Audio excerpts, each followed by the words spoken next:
വിളവധികം വേലക്കാരോ ചുരുക്കം, അതിനാൽ വിളവിൻ്റെ നാഥനോട് പ്രാർത്ഥിക്കുവിൻ. 1983 അരുണാചൽ പ്രദേശിൻ്റെ അപ്പസ്തോലൻ എന്നറിയപ്പെടുന്ന പ്രേംഭായിയുടെ പാദസ്പർശനത്താൽ ദൈവവചനം വിതയ്ക്കപ്പെട്ട ഒരു സ്ഥലമാണ് Saint Thomas parish. Saint Thomas പാരിഷാണ് ഈ കാണുന്നത്. ഇവിടെ 88ഓളം കുടുംബങ്ങളുണ്ട് എന്നാണ് പറയുന്നത്. ഈ പള്ളിയുടെ കീഴിൽ 5 സബ്സ്റ്റേഷൻസ് ഉണ്ട്. ബിഷപ്പ് ബെന്നി വന്ന് ഇന്ന് ഇവിടെ കുർബാനയർപ്പിച്ചു.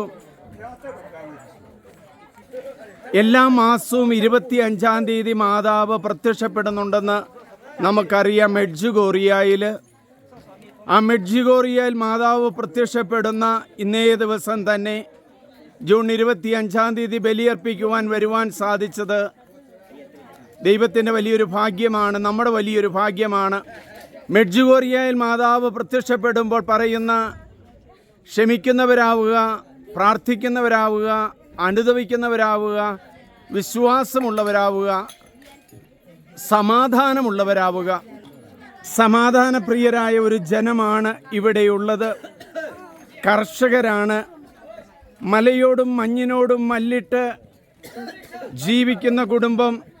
ഈ മലകളിൽ നിന്ന് ഈ മക്കളെ പഠിപ്പിക്കുവാനായിട്ട് വളരെ അകലങ്ങളിൽ 2 ദിവസത്തെയൊക്കെ നടന്ന് ഇവരെത്തിച്ചേരുന്നത് ഡിവൈൻ സ്കൂളിലേക്കാണ്. ആ സ്കൂളിൽ കുഞ്ഞുങ്ങളെ കണ്ട് വന്നിരുന്നു. ഡിവൈൻ വേഡ് വീഡിയോ എടുക്കുന്ന അവസരത്തിൽ ഇവിടെയുള്ള വലിയ ക്രൈസ്തവ വിശ്വാസമുള്ള ഒരു അപ്പച്ചൻ ഡാൻസ് ചെയ്യുകയാണ്. എന്നെ വിളിക്കുകയാണ് ഇവിടെ വരുവാനായിട്ട്. സെൻറ് തോമസ് പാരീഷിൻ്റെ മുമ്പിൽ നിന്നാണ് ഈ അപ്പച്ചൻ ഡാൻസ് ചെയ്യുന്നത്. അപ്പച്ചൻ്റെ പ്രായം നോക്കുക. അപ്പച്ചൻ്റെ ആ നല്ലൊരു ഡാൻസ് നമുക്ക് കാണാം. ദൈവത്തിനാൽ അനുഗ്രഹിക്കപ്പെട്ടവരാണ് ഇവർ.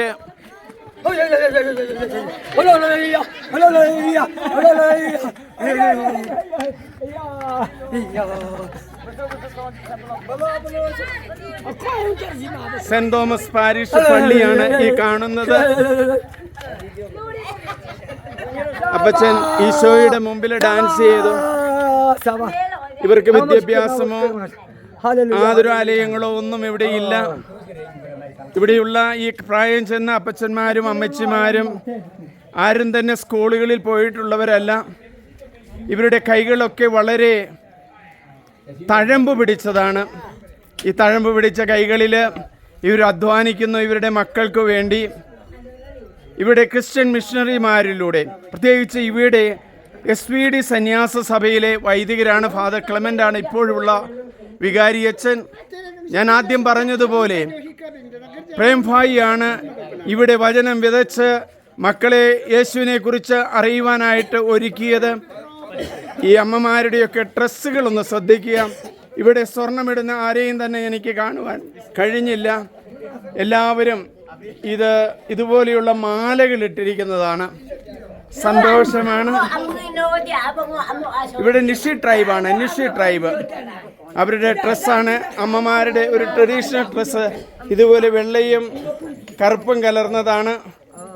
അമ്മമാരെ ഇവിടെ ആളുകൾ കൂൾ ഡ്രിങ്ക്സ് ആയിട്ട് കഴിക്കുകയാണ്. കൂൾ ഡ്രിങ്ക്സിനോട് ഇവിടെയുള്ള ആളുകൾക്ക് വലിയ താല്പര്യമാണ്. അങ്ങനെ സ്നേഹമുള്ള, വളരെ സ്നേഹിക്കുന്ന അപ്പച്ചന്മാരും അമ്മച്ചിമാരും. ഇവിടെ എയർടെല്ലിൻ്റെ ലിങ്ക് ഉണ്ട്. എയർടെല്ലിൽ സംസാരിച്ചു കൊണ്ടിരിക്കുകയാണ് ഒരു അപ്പച്ചൻ. അപ്പച്ചന് ഏകദേശം 70-75 വയസ്സുണ്ടെന്ന് തോന്നുന്നു. പണി ചെയ്ത് അധ്വാനിച്ച് മണ്ണിനോട് മല്ലടിച്ച് കഴിയുന്ന ജനവിഭാഗങ്ങൾ. ഇവിടെ അവരുടെ ഒരു ഡ്രസ്സുകൾ ശ്രദ്ധിക്കുക. ഇവർക്കൊക്കെ ഓവർകോട്ടുണ്ട്.